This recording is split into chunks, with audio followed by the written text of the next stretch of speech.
I'd like to thank you all for coming. This morning, I've been asked if I would talk about how this experience happened. So I'll do that because there's people from England and people from New Zealand came all that way, and I think they should know. And there's something else I'd like to explain to you. Under no way, shape, or form am I talking religion. And if you are a religious person, immaterial what it is, if you hear what I'm saying, you'll understand your own religion more than you've ever heard in your life. So I don't want to do that, and I don't want to talk about politics. I just want to talk about truth. And 34 years ago, I was a welder, grade 9 education. Just an ordinary, everyday human being. And I was having a little bit of trouble in my marriage. It wasn't because Barb and I didn't love each other. It was something really, really bad called a mother-in-law. And I kept blaming my mother-in-law for all her problems because she stayed with us. And during that time, if you remember, in the early 70s was a kind of hippie time. A lot of people were going to these awareness groups. And people, my friends, would say, why don't you go to one of those groups and just see if you can get some help? Well, we were really scared of that because everybody we knew that went to those awareness groups were getting divorces.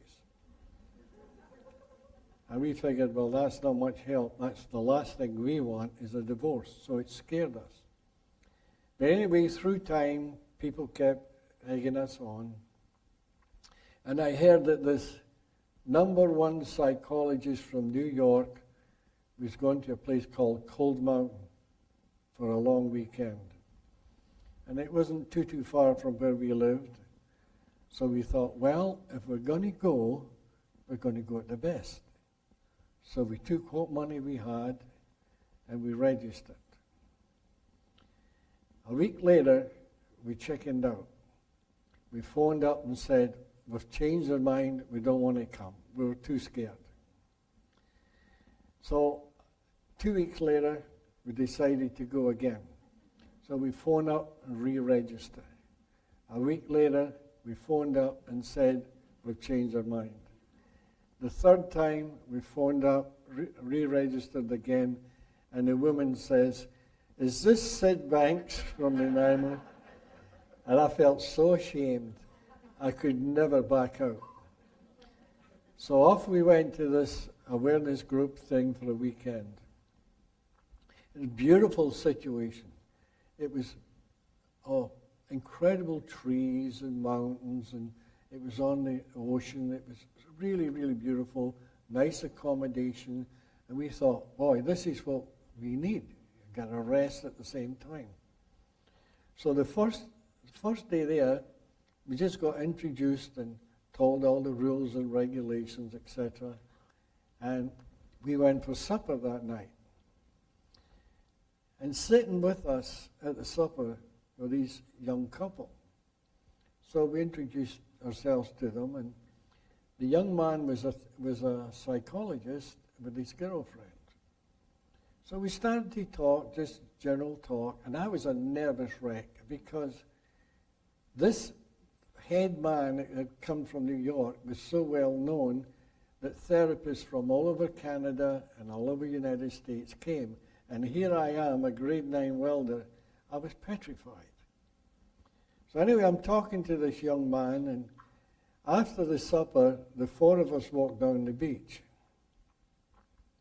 And naturally, he's a psychologist, and I wanted to get all this out, and I wanted to really prove it was my mother-in-law. So I started to tell him how nervous I was and how insecure I was all my life, and I told him all the reasons of my past, my childhood, why I was in this state. And he turned around to me and he said, you know, Sid, I'm the same as you. I'm a nervous wreck. And I thought, well, this is impossible. He's had all this education, he's a psychologist, and he's telling me he's a nervous wreck. I found it hard to believe. But anyway, that's the way it was.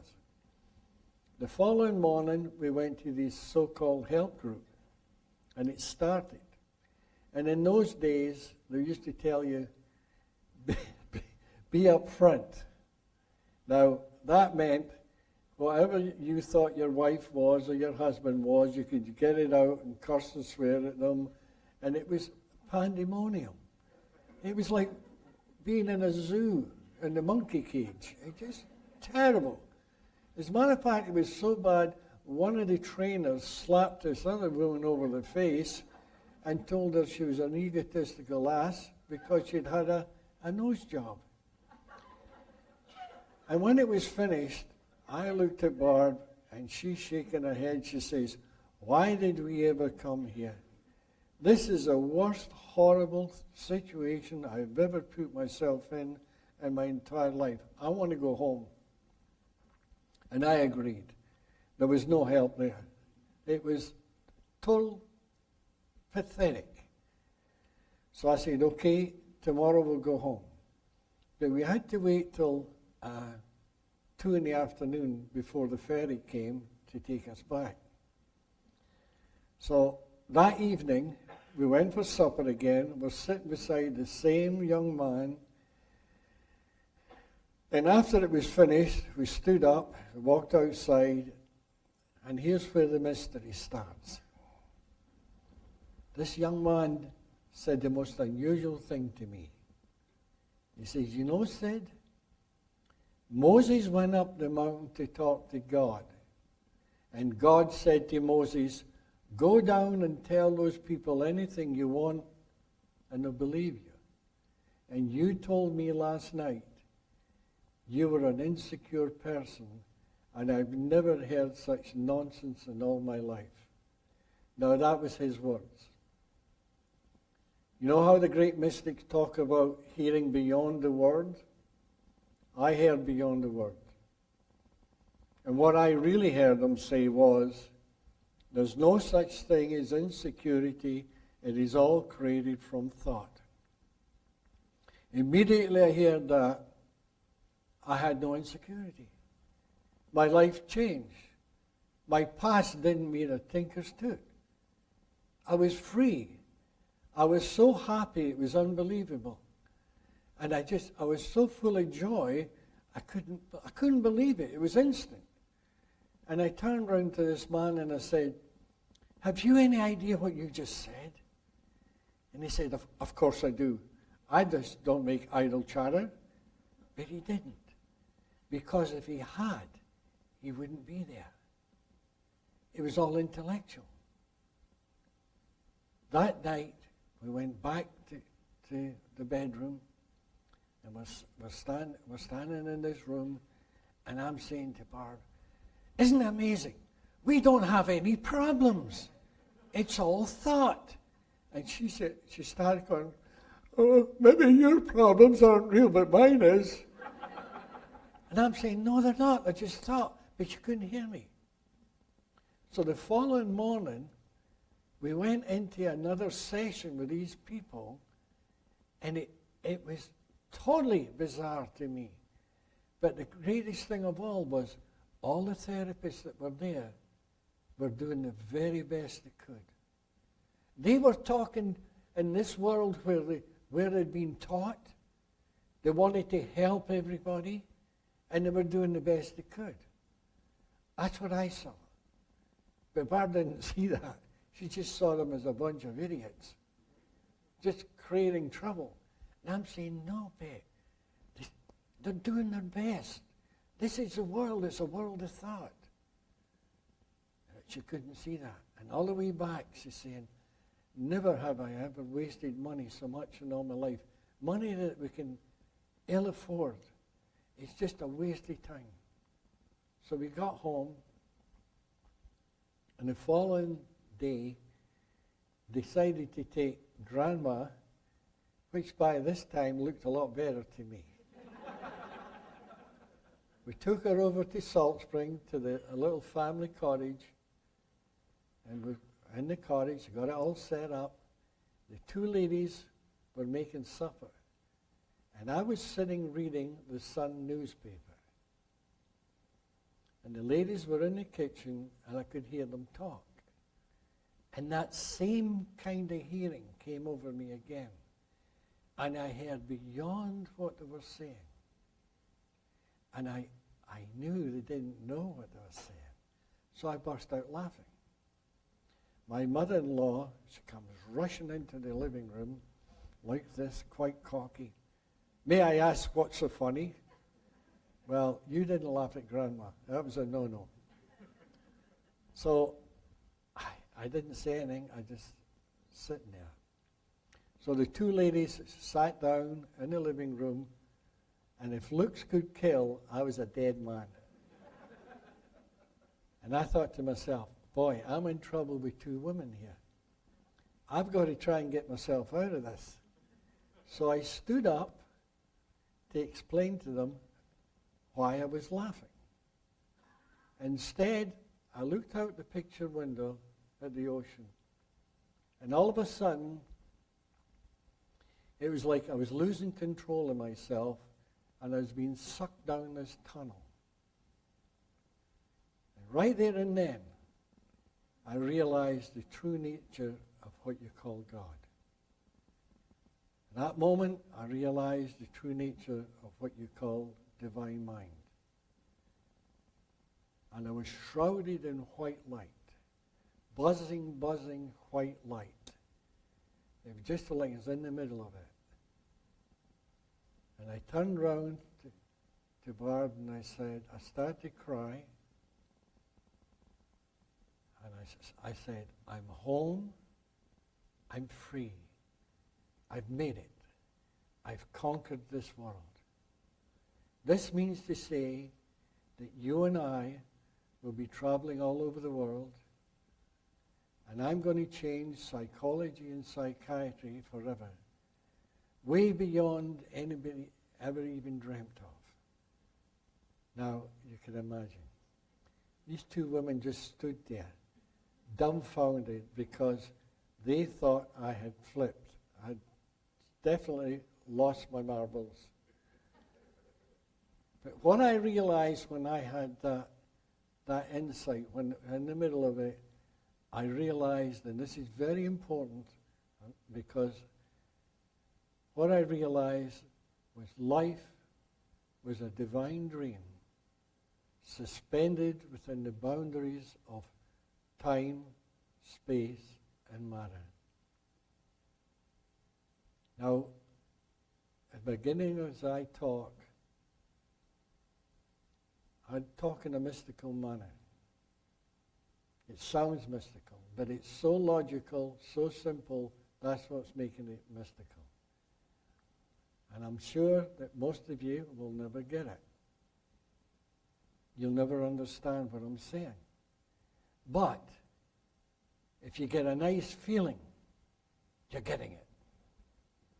If the intellect comes in and says, oh, I know what you're talking about, and you get angry, or you get a little put off at me, you're not getting it. I remember once I was talking to about 200 people. And this lady got up halfway through it. She says, Sid, may I say something? I said, yes, what is it? She says, I don't know one damn word you're talking about. And I said, that's good. She says, what do you mean, good? I came here to hear you, and I don't know what you're talking about, and you're saying that's good? I said, yes, it's good. And she says, I don't get this. And I looked at the audience and I said, well, everybody in here, please raise your hand if you don't know what I'm talking about. One hand went up.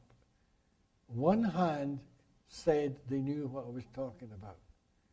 And that one hand argued with me all night. Because I'm not talking to your intellect. I'm not interested in what your problems are. I'm talking to a divine wisdom. And there's another thing. Sometimes I'll say divine wisdom, divine this or divine that. Because I'm with psychologists, I'll say universal. And some people might say, oh, I don't like that universal thing. Why don't you say divine? So I'll switch. Then somebody will say, I don't like that divine. I like universal. So you can't please everybody. And this is why I'm telling you, ignore my words. Please ignore my words. Listen for a feeling. Because I am not talking to your intellect. I'm not interested in who you are, what you've done, what you will do. I'm not interested in that. I'm interested in what's inside you. And what lies inside you is a divine wisdom. And divine wisdom is an intelligence, a divine intelligence before the contamination of human thought. That's why your intellect is the human thought. I'm interested inside. There's an innate health in everybody. And if you can touch that innate health, that's where the miracle happens. Well, it's supposedly a miracle. I didn't tell you the whole story, believe me. Because after this experience, the following day, those two women, they wouldn't even talk to me. They were scared. And I didn't blame them one single bit. And finally, my mother-in-law says to me, how dare you say that you're going to change psychology and psychiatry of the world? You don't even know what psychology and psychiatry are. And she was right. I couldn't even spell the word. But I did know that I'd found the secret of the mind. And I knew if any therapist in the world could hear even the slightest bit what I was saying, they would heal people. I know that. There is no doubt. I knew that. The following day, my mother-in-law challenged me again. Very definite challenge. How are you going to change psychology and psychiatry of the world? What do you know? And I said, well, I'll tell you, Mom. One of the greatest secrets in this world is that there's three principles. The principle of divine mind, divine consciousness, and divine thought. And these three principles let us see creation and guide us through this life. And I doubt very much if many therapists in this world know that. Then she challenged me again and said, well, what are those three principles? I said, well, and I never knew this before in my life. You must understand this is the first time in my life I've ever spoken about it. And without thought, I said, divine mind is the universal intelligence of all things, whether in form or formless. Divine consciousness is the gift that allows us to see creation and all it entails. Divine thought is the gift that allows us to go through this world as thinking creatures. Well, it was pretty bad, the results of saying that. 3 days later, I went back to my work where I'd worked for 12 years. Everybody knew me, but they didn't. Very few even recognized me. I went to go in my locker and somebody grabbed my wrist and said, why are you going in Scotty's locker? My face had changed. My voice had totally changed. My attitude had changed. The way I behaved to people changed. Literally everything changed. And I saw everybody in this work, 200 or 300 people, all coming from those three principles. The ones that were angry were using them to become angry. The ones that were happy were using them to be happy. The ones that were insecure were using it to be insecure. And it was a thought. The thought is the secret key that was creating the reality. Thought creates this entire world. Without these three principles, there would not be a world. You create this world that you live in through thought. This is the greatest secret on earth. Now, later on, I started to realize this is not just for psychology and psychiatry. This is for the world. Because this is the human behavior. It's the secret to life. Because you see, what I realized that day was God was the energy of all things, whether in form or formless. So before creation, there's a formless energy. And from this formless divine energy, all life is created. And here lies the answer. Now you might say, well, what's this got to do with me? I'm a psychologist, I'm a psychiatrist, I'm a social worker, I've got a problem with my marriage. This is the answer. Because it wakes up your wisdom. Now I know ordinary people with no training whatsoever, zero, who were mixed up, lost people, lost souls, and they come and listen to me. And I'd say to them, I'll tell you what. And a lot of them were unemployed, some of them were even hippies. And I'd say, if you hear this much, just this much, what I'm saying, you will be traveling all over the world. You can talk to the high echelon of the greatest companies in the world. You can talk to psychiatrists, psychologists. You can teach anybody in the world. And they say, that's impossible. Say, you're really going too far. But it's not. Because today, that's exactly what these people are doing.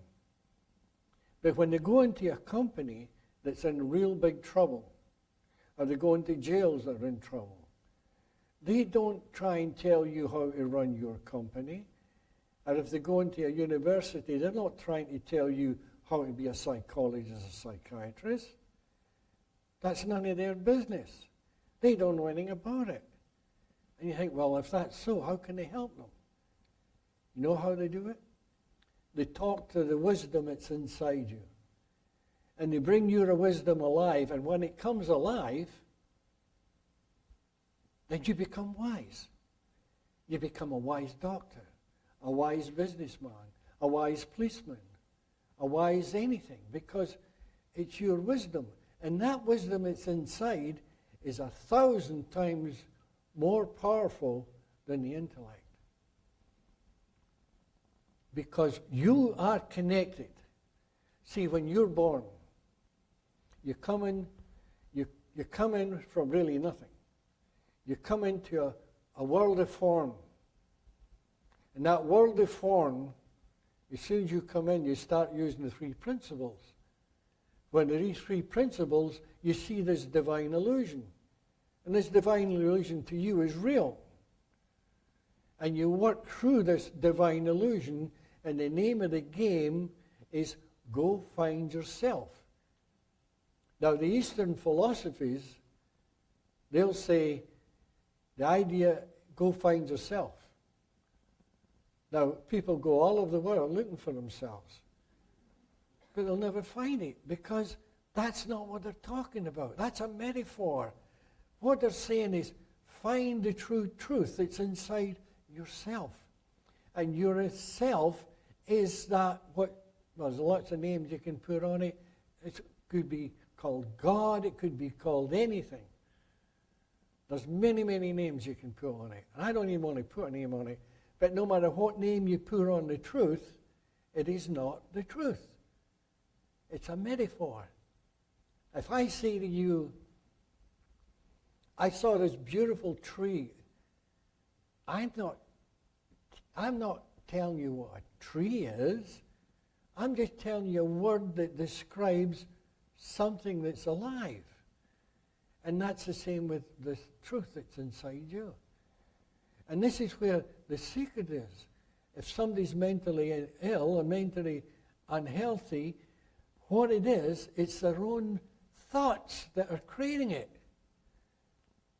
If you're mentally sick because of your thoughts, and you change your thoughts to positive, you become a healthy human being. And people say, well, it's not that simple, because you see, this fellow, he had a real bad past and bad experiences. That's in the illusion. The past is no longer real. The past is an illusion in time. And it's carried through time in your head as if it's still alive and it still controls you. Once you see that the past is just an illusion, it's finished, it's history, then that frees you from all the problems. The problem is created from thought. Thought is the magical principle. If you're a therapist, you don't have to worry about consciousness because you're already conscious. You don't have to worry about mind because you've already got a mind. All you have to work with is thought. Whatever you think will be. Whatever you think the world is, that's what it is. And this is where the great mystics of the world talked about everybody living in separate realities. All you people here today, there's not one of you living the same reality. Because you've got a freedom of speech. Not the freedom of speech, I'm sorry. The freedom of thought. That's what you call your free will. We all think differently, but we all use the same principles. But if you can find out the essence of these principles, then this is where you'll find your health. This is where you'll find a problem to your marriage. This is where you'll find a problem to when you work, what you do for a living. It doesn't matter. We want you to become wiser because you lift the consciousness. When you lift the consciousness of human beings, they become consciously aware. Now, I've had people say to me, Sid, this is nothing new. You go down to the library, you go into a bookstore, and you'll find 100 books all written about consciousness. I've never seen one. You go to the library, you go to the bookstore, and you get those books read enough, and they might be 2 inches thick by this big, but what they're doing is they're talking about what you do with your consciousness, what you do with your thoughts. It's not the essence of consciousness. And finding out what you do with it is of no value. It's no value. You've got to find what consciousness is, what thought is. What is this principle that's so important? What is this divine principle? Now, if you get a book and it's mystical, maybe you'll find it in there where some mystic is talking about the world being an illusion. You have heard about, I'm sure most of you have read a book talking about Great Awakening. When somebody has a great awakening. Well, that's what I'm talking about. They awaken from this divine dream to realize they're the dreamer. Everybody's only one thought away from finding what you call enlightenment.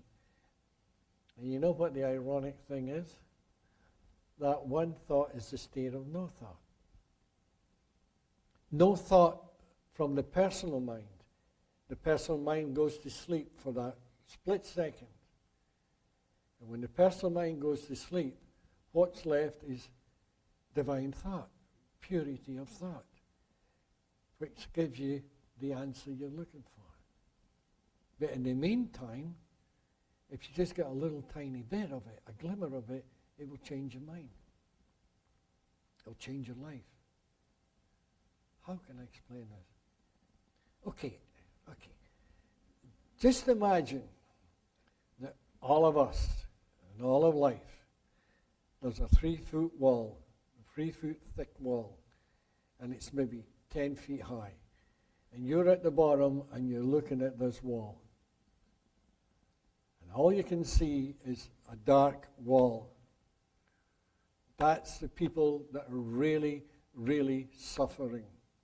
That's the people that you doctors are trying to help. They're down on the bottom looking at this wall. Somebody comes along with a ladder, puts it against the wall and says, I want you to climb up this ladder. And the fear stops them. Fear always stops you from going from one level to another. Always. And it's when you conquer that fear, you go through it. They get up in the first rung. Now they're already away from the wall a little bit, so it's a little bit better. They go up higher, higher. Then all of a sudden, they see very, very little, and they see beyond the wall, there's a little bush, and it's green, and a bit of sky. And they say, wow, I didn't know life was like this. And the mystic will say, well, I told you it was there. Well, why didn't you tell me before? They say, I've been telling you for years, but you won't listen. All those wise people from the beginning of time have always said this. So anyway, through time, you start going up the ladder. And each rung of the ladder is a level of consciousness. You go up the ladder another rung, and you see beyond the bush, and there's lawn, green lawn, and there's trees. You keep going up, then there's beautiful skies and lakes. And all of a sudden, you get to the top of the ladder, and everything looks beautiful. You're seeing the world as is. And you're standing on top of this wall, and you're saying to people, why don't you come up here? The sun's shining. What sun? There's lakes. What lakes? They don't see it.